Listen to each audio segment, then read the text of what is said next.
नमस्कार दोस्तों, Gyandeep private ITI की ऑनलाइन क्लासेज में आपका स्वागत है। कल हमने पढ़े थे ट्रांसफार्मर के लाभ, जो पिछली क्लास थी उसमें या पिछले चैप्टर में। तब देखिए आज आप ट्रांसफार्मर का वर्गीकरण।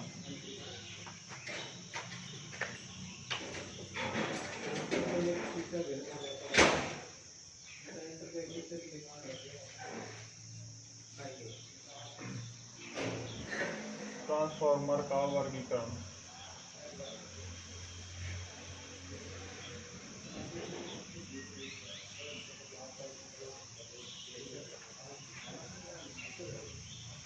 देखिए ट्रांसफार्मर कितने प्रकार का होता है। ट्रांसफार्मर कितने प्रकार का होता है, तो ट्रांसफार्मर होते हैं निम्न प्रकार के होते हैं। जैसे वोल्टेज के आधार पर होते हैं, कोर की संरचना के आधार पर होते हैं, दक्षता के आधार पर होते हैं। ठीक है, देखिए ये निम्न प्रकार के होते हैं।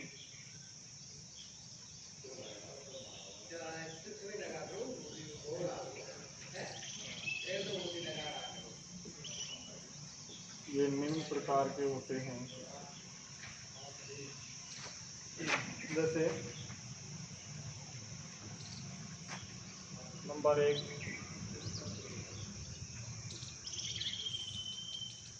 आउटपुट वोल्टता के आधार पर।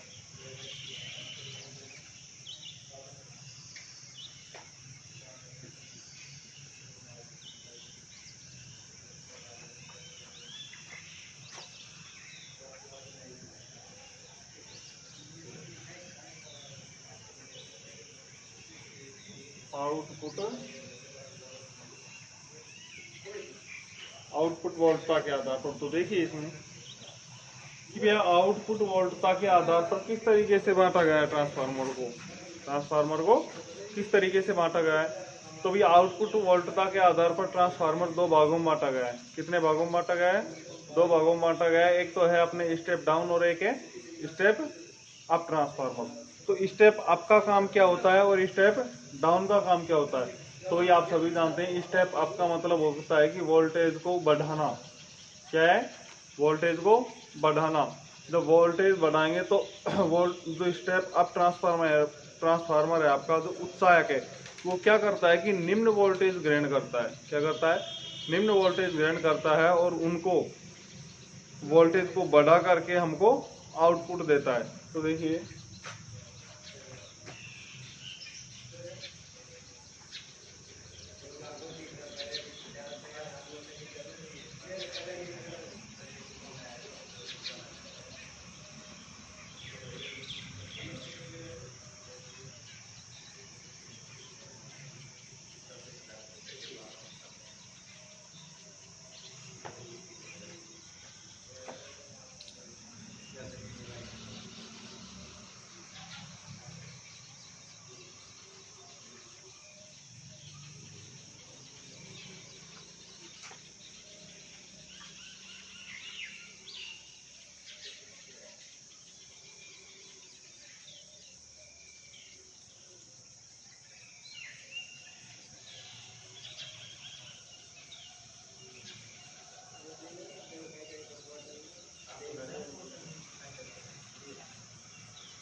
देखिए भाई, ये ट्रांसफार्मर की कोर हो गई, ये हो गई दोनों वाइंडिंग। तो जो स्टेप अप ट्रांसफार्मर होता है, क्या होता है? स्टेप अप ट्रांसफार्मर होता है, उसके अंदर क्या होता है कि जो प्राइमरी वाइंडिंग होती है स्टेप अप ट्रांसफार्मर की, क्या होती है? Primary winding. तो प्राइमरी वाइंडिंग के अंदर टर्नों की संख्या कम होती है।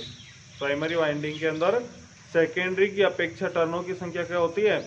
कम होती है। जबकि स्टेप डाउन के अंदर क्या होता है कि टर्नों की संख्या प्राइमरी में ज़्यादा होती है और सेकेंडरी में कम होती है।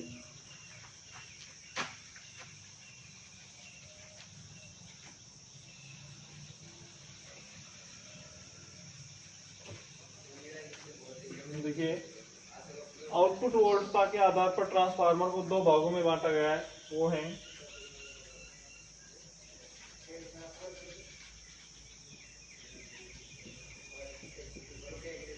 उच्चायक ट्रांसफार्मर।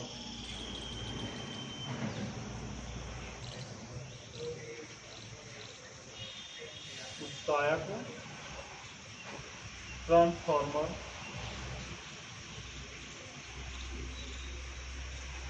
या step up transformer.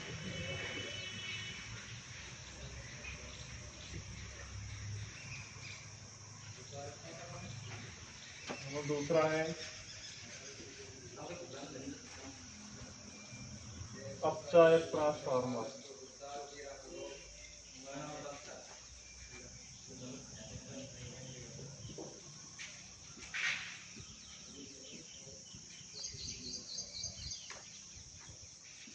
Step down transformer.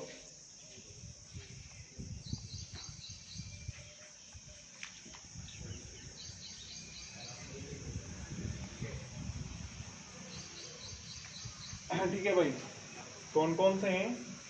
वर्गीकरण तो है इसके निम्न प्रकार के, लगभग 5-6 प्रकार का है। उसके बाद में पहला, आउटपुट वोल्टता के आधार पर ट्रांसफार्मर को वर्गीकृत किया गया है। क्या किया गया? आउटपुट वोल्टता के आधार पर इसको वर्गीकृत किया गया है। तो जो आउटपुट वोल्टता है उसके आधार पर भी दो भागों में बांटे गए हैं ट्रांसफार्मर। एक होता है आपके स्टेप अप या उच्चायक ट्रांसफार्मर, एक होता है स्टेप डाउन या अपचायक ट्रांसफार्मर। तो देखिए अब आप उत्साहक ट्रांसफार्मर।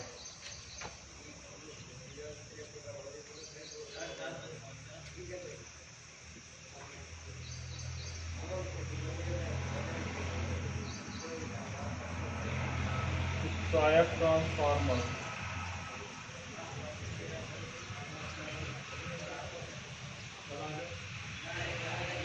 तो वही उत्साहक ट्रांसफार्मर को देखिए। उत्साहक ट्रांसफार्मर है, उसका काम क्या है और किस काम में आता है? तो देखिए, उत्साहक जो ट्रांसफार्मर है आपके, वो वोल्टता, कम वोल्टता को अधिक या फिर वोल्टता बढ़ाने के लिए, कम वोल्टता को अधिक वोल्टता में परिवर्तित करने के लिए, उसके वोल्टेज बढ़ाने के लिए क्या काम में आता है? उत्साहक ट्रांसफार्मर में या स्टेप अप ट्रांसफार्मर। अब देखिए,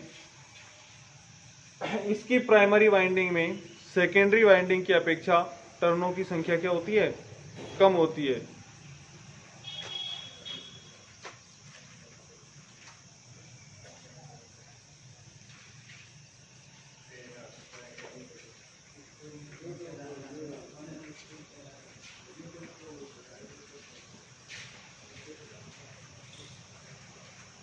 यह है ट्रांसफार्मर।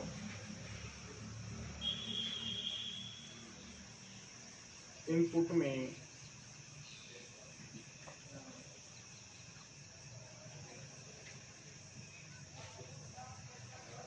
कम वोल्टता की विद्युत लेता है।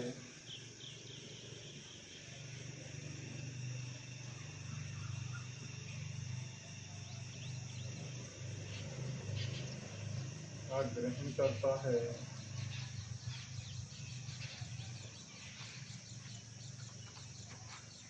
तथा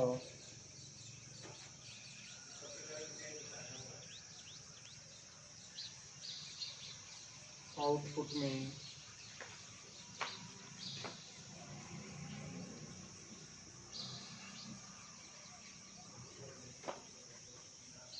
अधिक वोल्टता शक्ति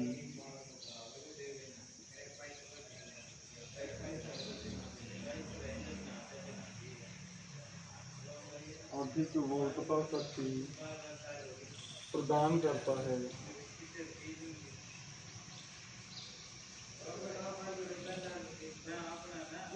अधिक वोल्टता शक्ति प्रदान करता है, उत्साहक ट्रांसफार्मर कहलाता है।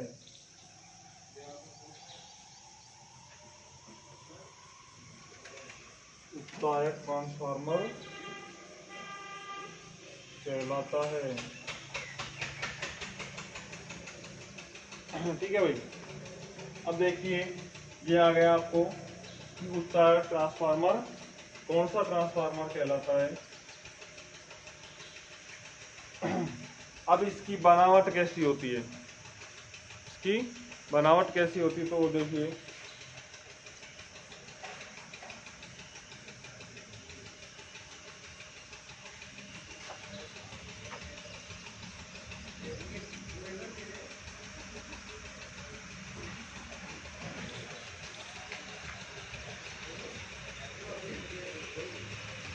नेक्स्ट लाइन से लिखा, अगली लाइन से लिखो इसकी प्राइमरी वाइंडिंग में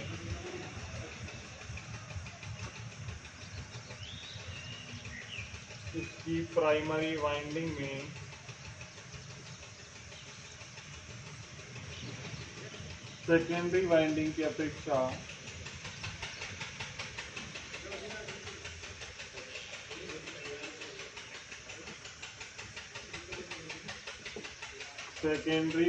की अपेक्षा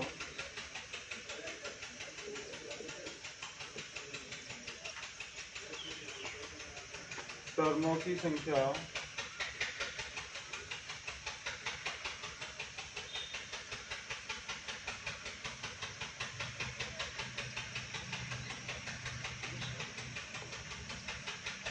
कम होती है।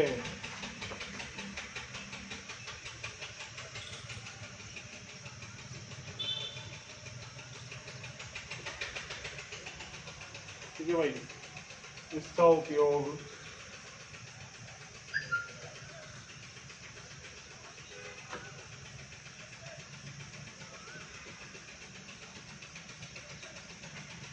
विद्युत उत्पादन केंद्रों पर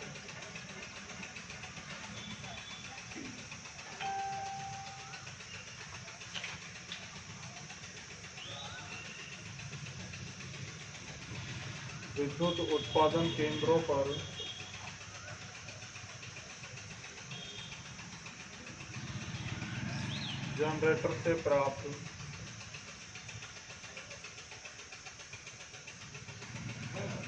जनरेटरों की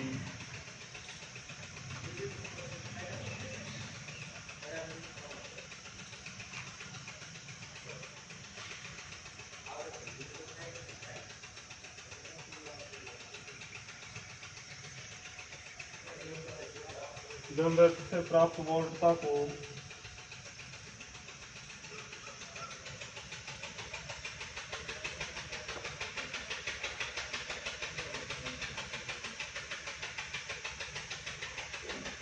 बढ़ाने में किया जाता है।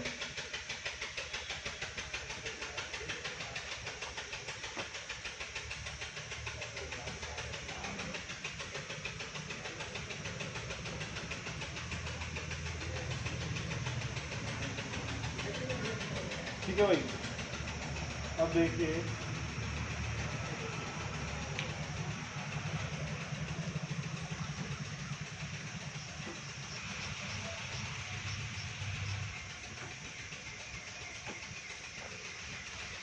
जो ट्रांसफार्मर होता है, स्टेप अप ट्रांसफार्मर की बनावट क्या है?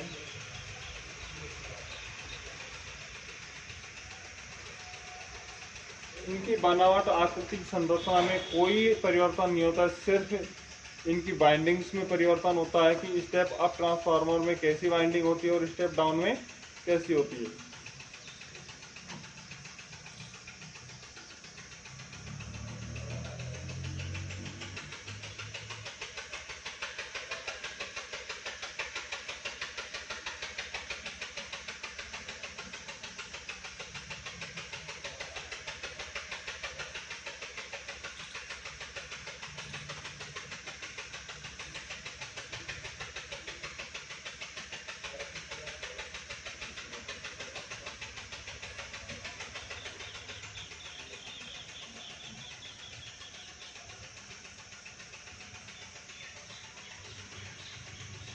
ये हो गई आपके प्राइमरी वाइंडिंग, ये हो गई सेकेंडरी वाइंडिंग, ये हो गई कोर,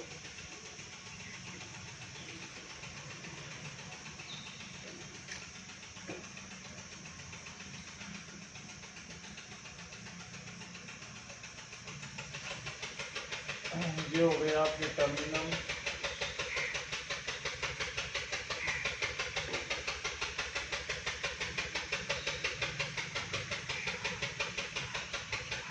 ये हो गया आपके सप्लाई स्रोत,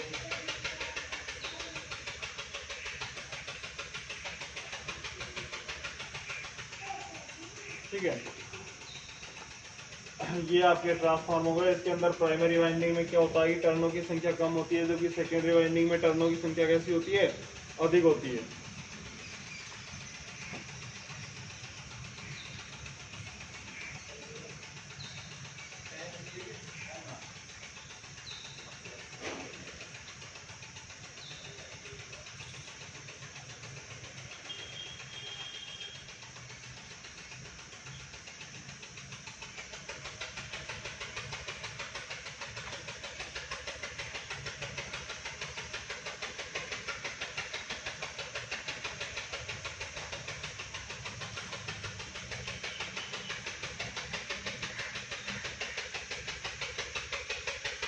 अपचायक ट्रांसफार्मर।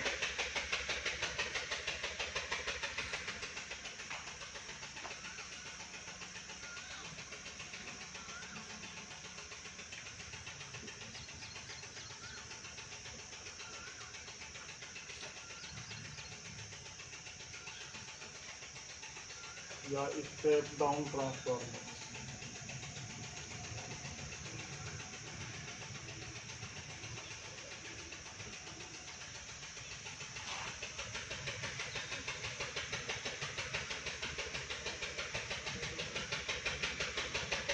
ठीक है भाई, तो अब देखना है आपको कि जो स्टेप डाउन ट्रांसफार्मर है वो क्या काम करता है।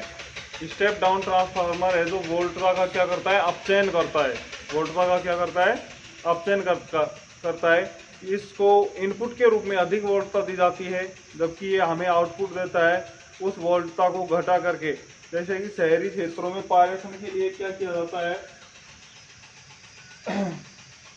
कि प्रत्येक लाइन से, जैसे कि आपके है थ्री फेज की जो लाइन आती है 11,000 वोल्टेज भी है,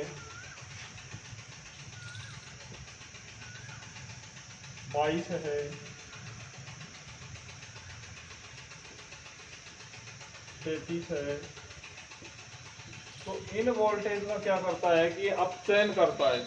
इनका क्या करता है, अपचयन करता है और इसी वोल्टेज को किस में परिवर्तित करता है ये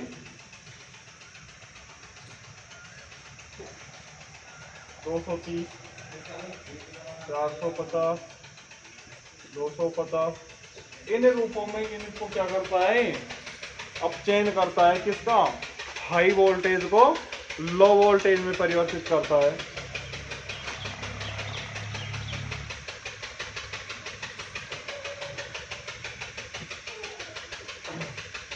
अपचायक ट्रांसफार्मर के अंदर जो वाइंडिंग होती है, अपचायक के अंदर जो वाइंडिंग होती है उसमें क्या किया जाता है भाई कि जो प्राइमरी वाइंडिंग है उसमें टर्नों की संख्या अधिक होती है। प्राइमरी में टर्नों की संख्या कैसी होती है, अधिक होती है, जबकि सेकेंडरी वाइंडिंग में टर्नों की संख्या कम होती है।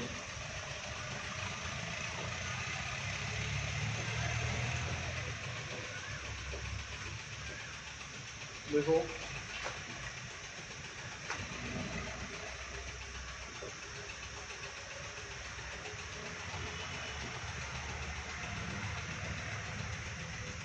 जो ट्रांसफार्मर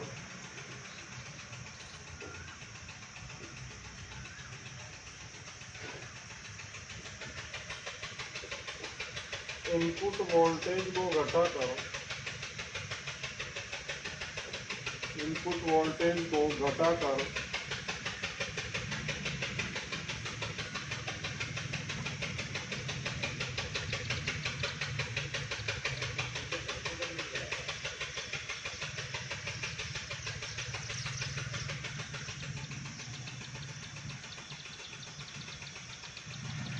निम्न आउटपुट वोल्टेज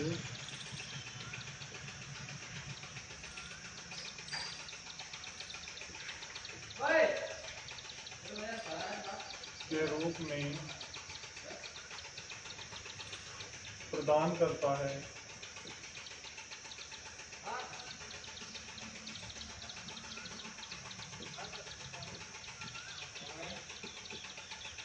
अपचायक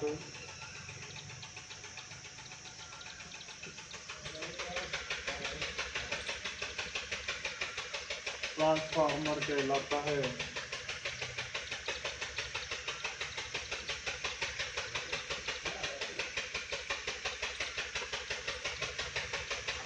इस ट्रांसफार्मर की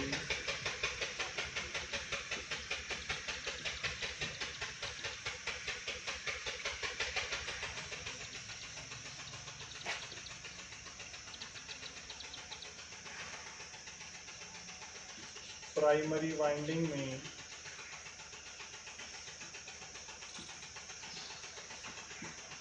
इस ट्रांसफार्मर की प्राइमरी वाइंडिंग में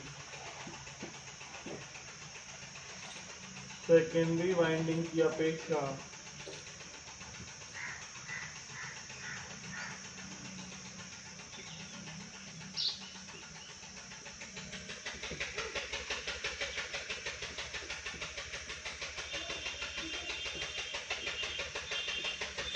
टर्नों की संख्या अधिक होती है,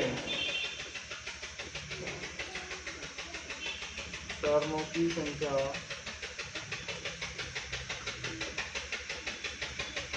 अधिक होती है,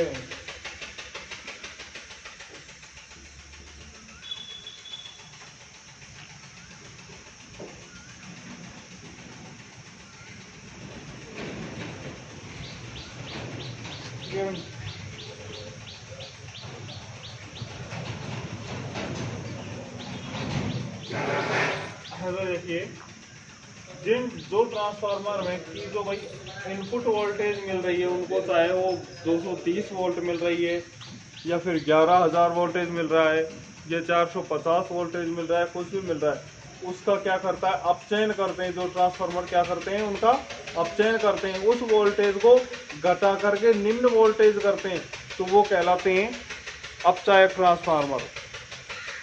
जैसे घरेलू बैटरियों के अंदर होते हैं छोटे छोटे ट्रांसफार्मर होते हैं, ये एलीमीटर बोला जाता है, क्या बोलते हैं, एलीमीटर। तो वो भी क्या है कि ट्रांसफार्मर ही है, लेकिन वो ट्रांसफार्मर का छोटा रूप है। क्या है भाई, वो ट्रांसफार्मर का छोटा रूप है। और वो ट्रांसफार्मर है जो स्टेप डाउन ट्रांसफार्मर होता है। कैसा होता है, स्टेप डाउन ट्रांसफार्मर, जो कि बैटरियों के अंदर, किसान टॉर्च के अंदर, जैसे कि आपकी बैटरी होती है 6 वोल्ट की, और उसको आवेशित करने के लिए हमारे घरेलू विद्युत होती है 230 वोल्ट। घरेलू विद्युत कितनी आती है, 230 वोल्ट। जबकि किसान टॉर्च के अंदर जो बैटरी या सेल लगे होते हैं वो होते हैं 6 वोल्ट के। तो 6 वोल्ट को आवेशित करने के लिए क्या 230 वोल्टेज का प्रयोग किया जाएगा, नहीं किया जाएगा। तो जो एलीमीटर लगा होता है, जिसे आप ट्रांसफार्मर बोलते हैं, लेकिन ट्रांसफार्मर का छोटा रूप है एलीमीटर, उसके अंदर से जब विद्युत धारा गुजरती है तो वो उसको क्या है, परिवर्तित करके उस 230 वोल्टेज का अपचयन करके, उन 230 वोल्टेज का अपचयन करके क्या करता है, उसे 6 वोल्ट में परिवर्तित कर देता है। और उससे हमारी जो बैटरी होती है वो आसानी से आवेशित हो जाती है।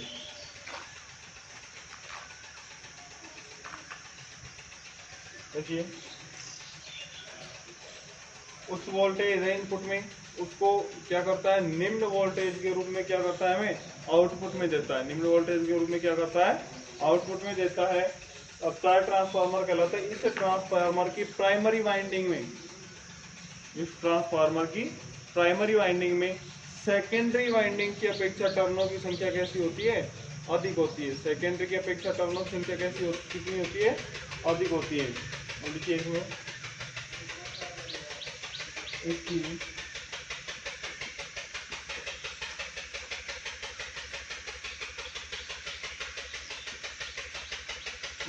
प्राइमरी वाइंडिंग में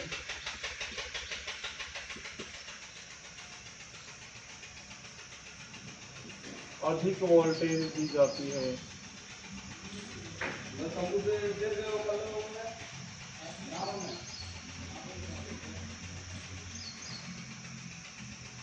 अधिक वोल्टेज दी जाती है क्योंकि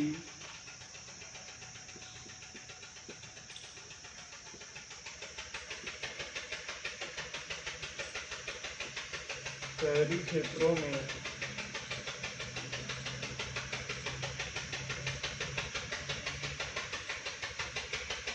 वितरण वोल्टेज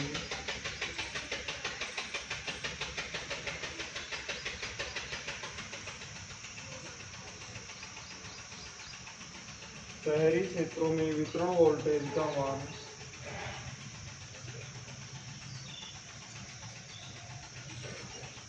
सामान्यतः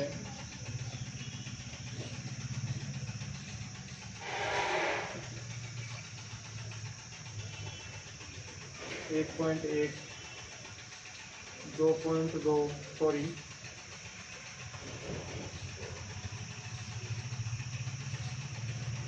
1.1 kV, 2.2 kV, 3.3 kV, 6.6 kilo volt. KV का मतलब है किलो वोल्ट। क्या है भाई? Kilo volt. या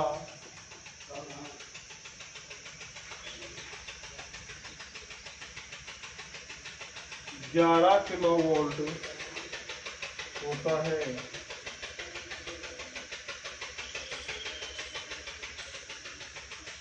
ठीक है भाई। भाई अपसाइड ट्रांसफार्मर की जो प्राइमरी वाइंडिंग होती है उसमें अधिक वोल्टेज दिए जाते हैं। क्या दिए जाते हैं? अधिक वोल्टेज दिए जाते हैं, क्योंकि शहरी क्षेत्रों में जो वितरण वोल्टेज होती है, शहरी क्षेत्रों में जो वितरण वोल्टेज होती है उसका मान अधिक होता है। जैसे कि 1.1 केवी, 2.2 केवी, 3.3, 6.6 या 11 केवी। अब देखिए केवी का मतलब क्या होता है? Kilo volt. केवी क्या होती है? Kilo volt.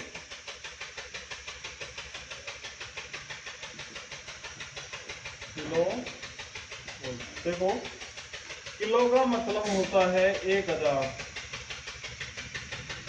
किलो का मतलब क्या होता है? 1000। तो अब जैसे कि आपके पास अभी आपको मिला 1.1 केवी, तो 1.1 केवी किलो का मान लिख दीजिए 1.1 इंटू 1000। एक जीरो से पॉइंट खत्म। 11 गुणा 100 करिए, क्या हो गया? 1100 वोल्ट। क्या हुआ? 1100 वोल्ट। इसी प्रकार 1100 volt, 2200 volt, 3300 volt, 6600 volt, 11 kilo volt. या ठीक है, क्या होता है ये? वितरण वोल्टेज का मान होता है। क्या होता है? वितरण वोल्टेज का मान होता है।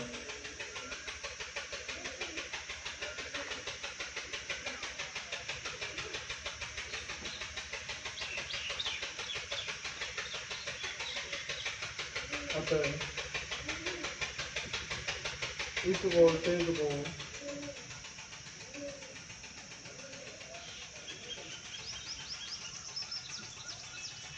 इस वोल्टेज को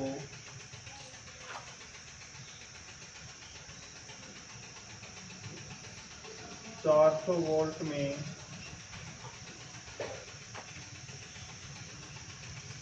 परिवर्तित करने के लिए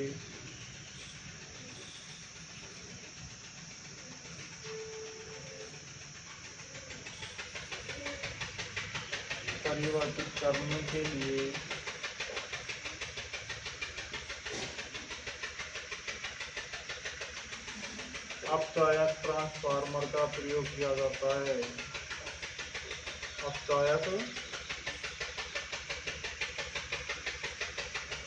ट्रांसफार्मर का प्रयोग किया जाता है।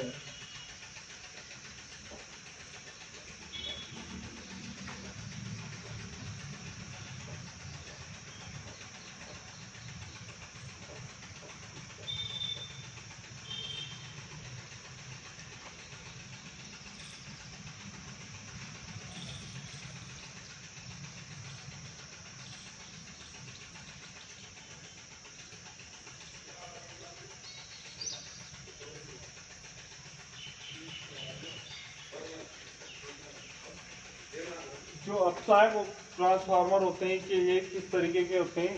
अधिकांशतः थ्री फेज और स्टार डेल्टा के होते हैं। कैसे होते हैं?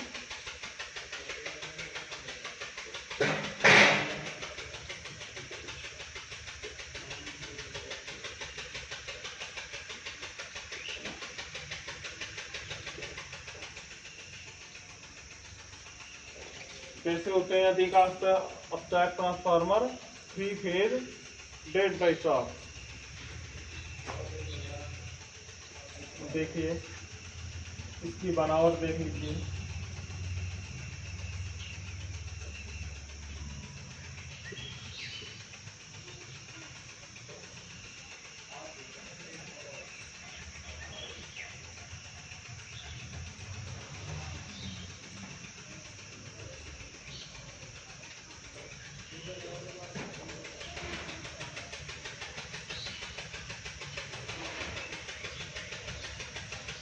ये है भाई इसकी वाइंडिंग, ये हो गई प्राइमरी वाइंडिंग,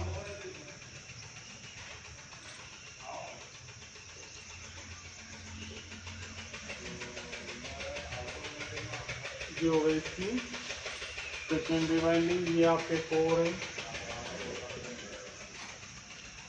ये टर्मिनल है,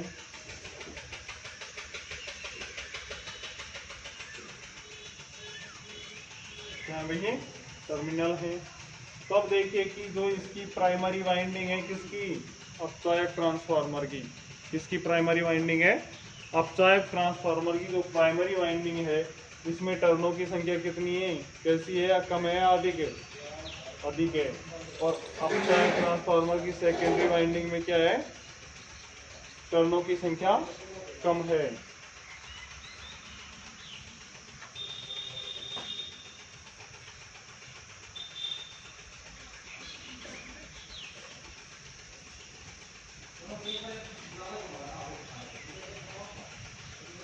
हाँ देखो,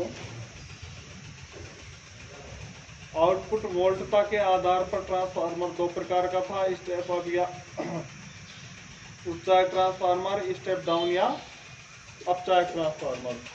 अब देखिए कोरों के आधार पर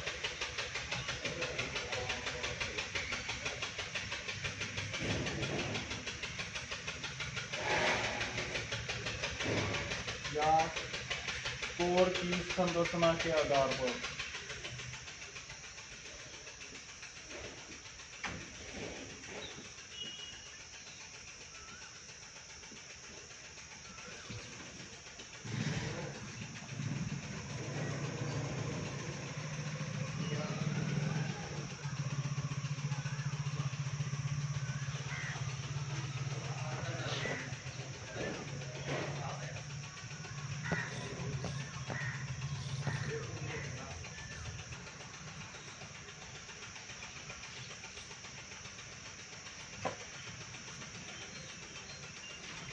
देखिए भाई,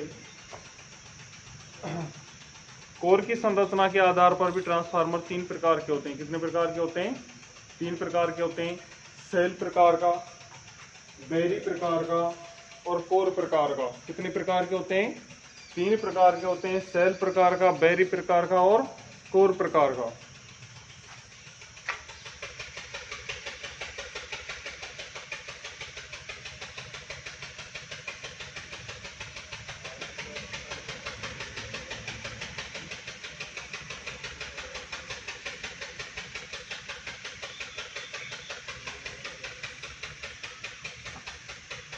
कोर के आधार पर ट्रांसफार्मर तीन प्रकार का होता है।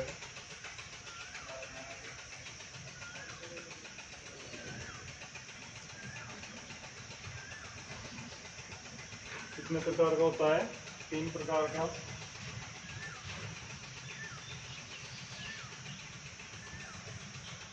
सेल प्रकार का,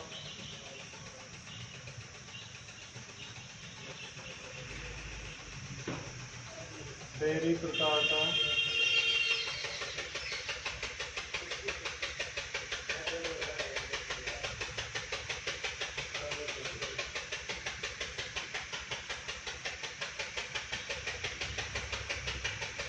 कोर प्रकार का। कितने प्रकार के होते हैं, तीन प्रकार के होते हैं। सेल प्रकार का, कोर प्रकार का और बेरी प्रकार का। अब देखिए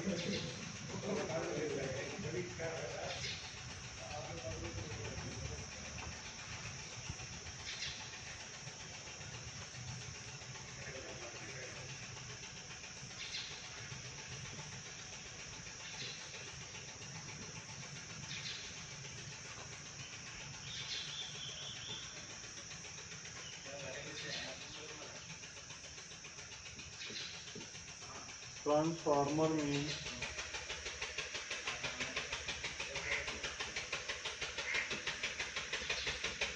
प्राइमरी वाइंडिंग द्वारा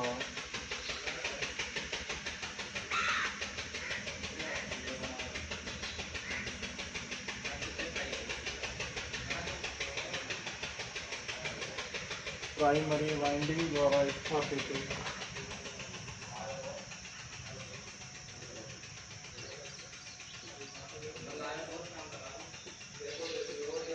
चुंबकीय क्षेत्र से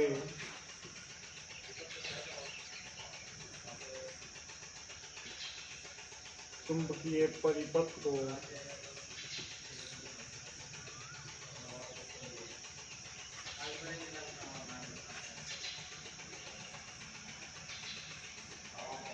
पूर्ण तथा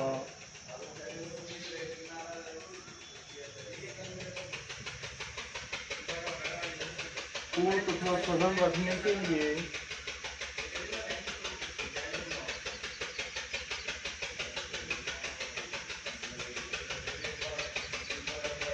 लोह कोर का प्रयोग किया जाता है।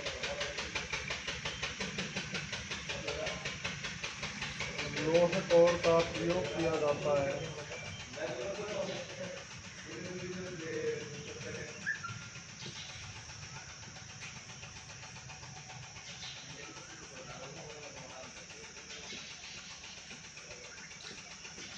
अब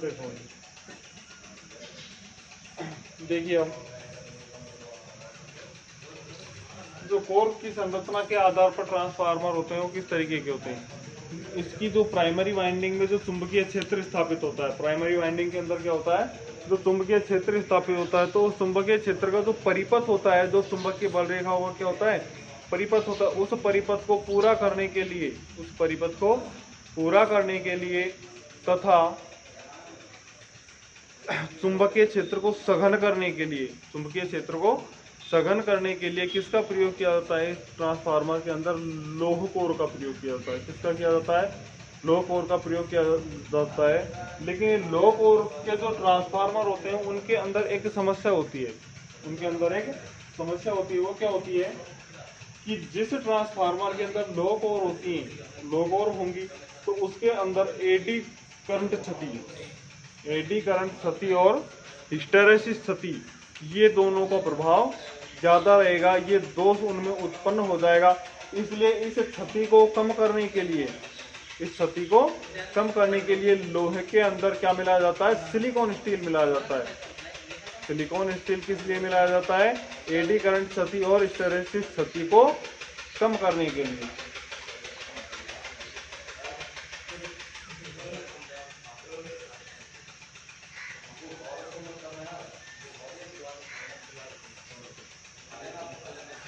इसमें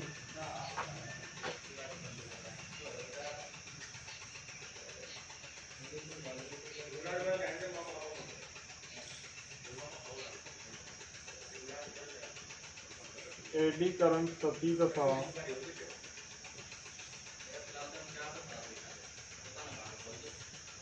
हिस्टैरिसीस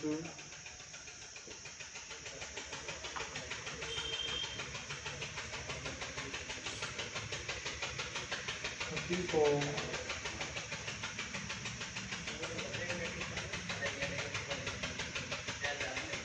कम करने के लिए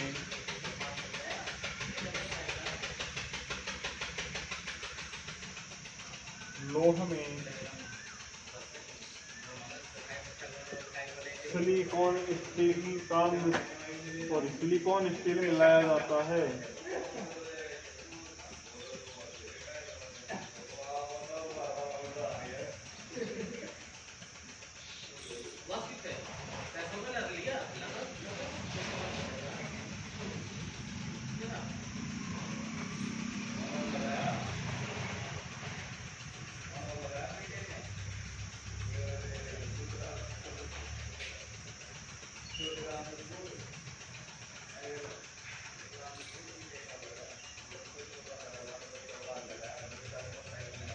इसके अंदर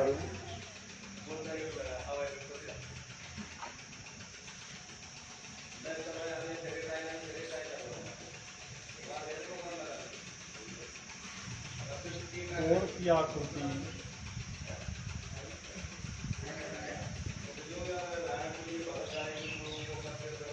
इसके अंदर कोर की आकृति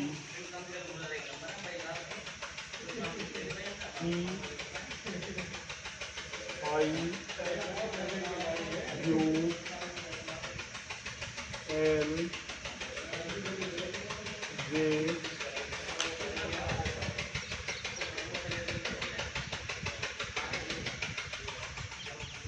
ई आई यू एल जे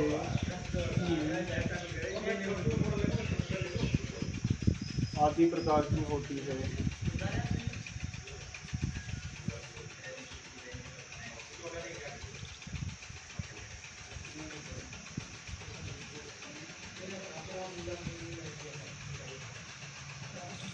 ठीक है भाई। कोर प्रकार के जो ट्रांसफार्मर होते हैं, कोरों के आधार पर जिन ट्रांसफार्मरों का वर्गीकरण किया जाता है, तो उसमें क्या किया जाता है, कोरों के आधार पर कैसे वर्गीकृत किया जाता है उनको। तो इस प्रकार के जो ट्रांसफार्मर होते हैं उनमें से लोह क्षति सॉरी एडी करंट क्षति और हिस्टैरिसीस क्षति को दूर करने के लिए जो लोह की कोर होती है उनके अंदर क्या मिलाया जाता है, सिलिकॉन स्टील मिलाया जाता है। क्या मिलाया जाता है, सिलिकॉन स्टील मिलाया जाता है।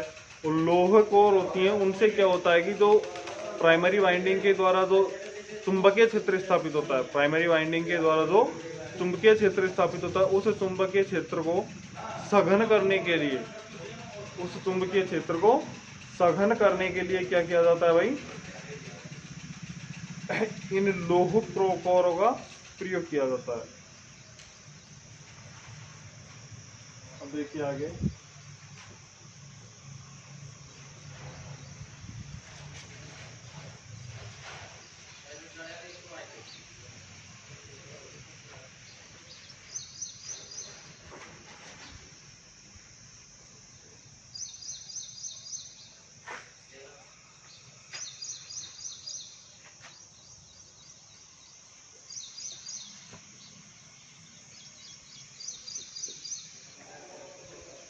कोर की संरचना के आधार पर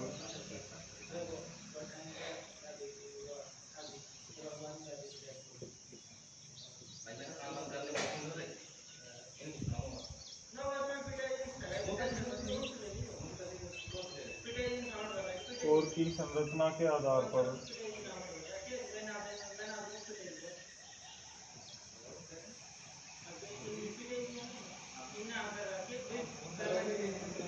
ट्रांसफार्मर निम्न प्रकार के होते हैं।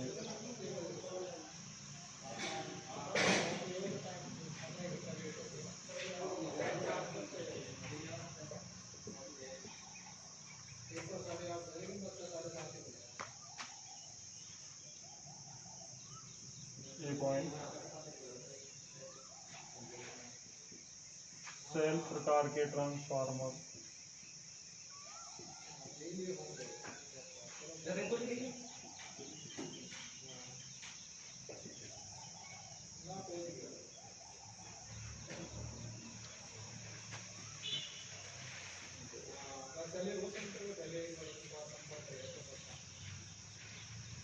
कोर प्रकार के ट्रांसफार्मर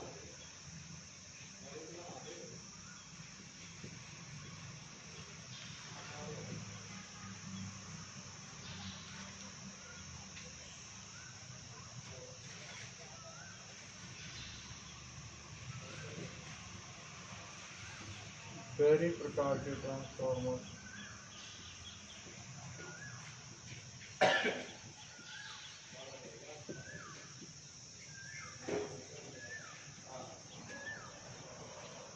तो कितने प्रकार के होते हैं भाई ट्रांसफार्मर? कोर की संरचना के आधार पर 3 प्रकार के होते हैं, सेल प्रकार के, बेरी प्रकार के और कोर प्रकार के। अब देखिए, जो सेल प्रकार के ट्रांसफार्मर होते हैं, कैसे होते हैं सेल प्रकार के ट्रांसफार्मर, उन्हें देखिए।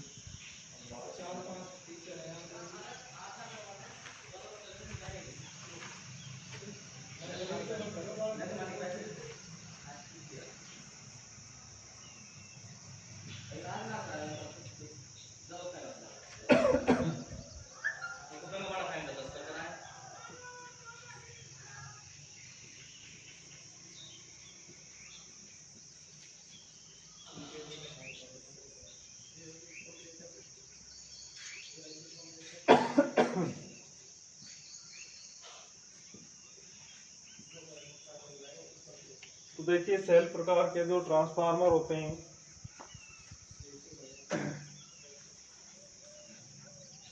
के अंदर कई प्रकार की आकृतियां होती हैं कोरों की। क्या होती हैं? कई प्रकार की कोरों की आकृतियां होती हैं, और उन्हीं के अंतर्गत उन पत्तियों की साइज इस तरीके से होती है कि इनको एक सेल टाइप में निर्मित किया जाता है। किस तरीके से निर्मित किया जाता है? सेल टाइप में निर्मित किया जाता है। और जो इसके अंदर वाइंडिंग होती है सेल प्रकार के ट्रांसफार्मर के अंदर, किसके अंदर? सेल प्रकार के जो ट्रांसफार्मर है उसके अंदर जो वाइंडिंग होती है, तो इसकी बीच की क्रोड पर वाइंडिंग की जाती है। कहाँ पर की जाती है? मध्य की या बीच की क्रोड पर वाइंडिंग की जाती है। तो देखिए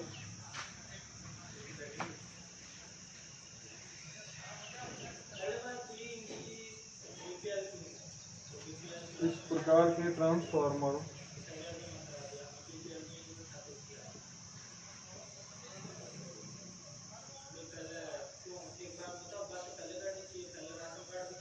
इस प्रकार के ट्रांसफार्मर में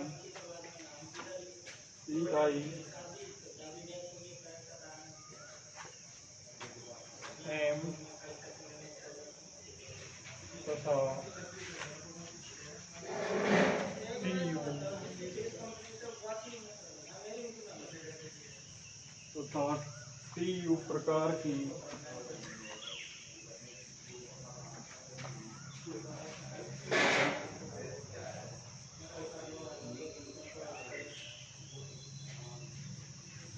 TU आकृति की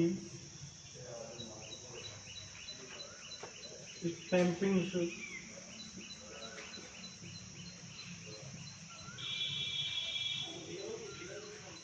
TU प्रकार की स्टैंपिंग्स का प्रयोग करके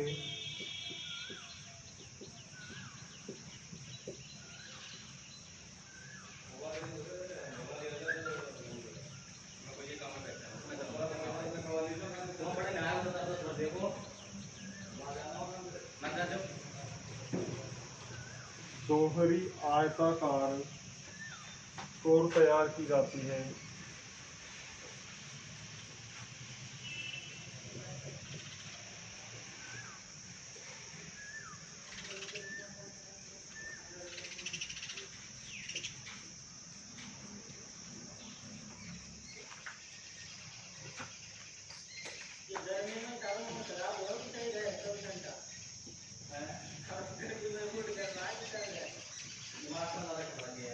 इस कोर की मध्य भुजा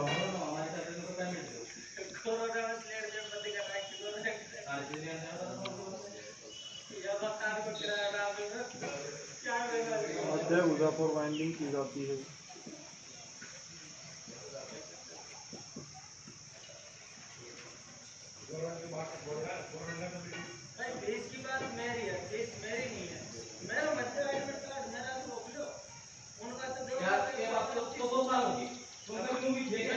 मैंने आपको एक ही बात ही मैंने बता मेरी ना फसल की ना भी मेरे पास मैंने साफ और ना सगाई जैसे करो कैंसिल हां तो बताओ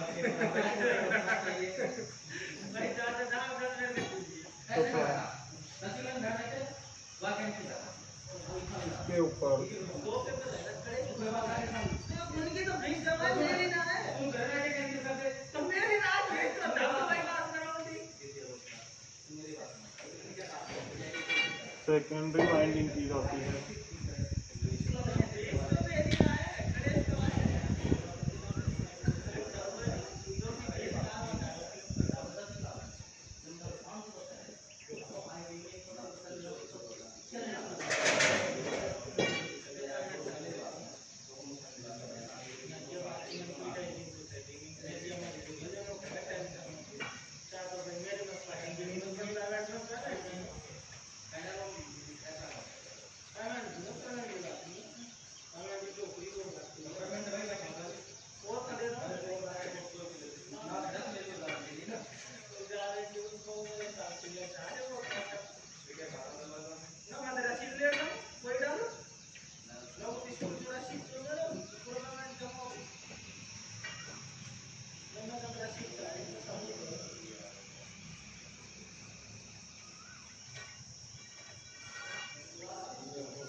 बार बार भी देख रहे हो 10 की डाल दिया, 10 की डाल रहे 10 डाल ठीक है।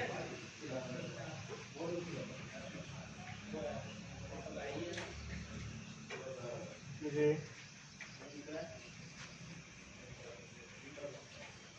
ये हो गई आपकी प्राइमरी वाइंडिंग।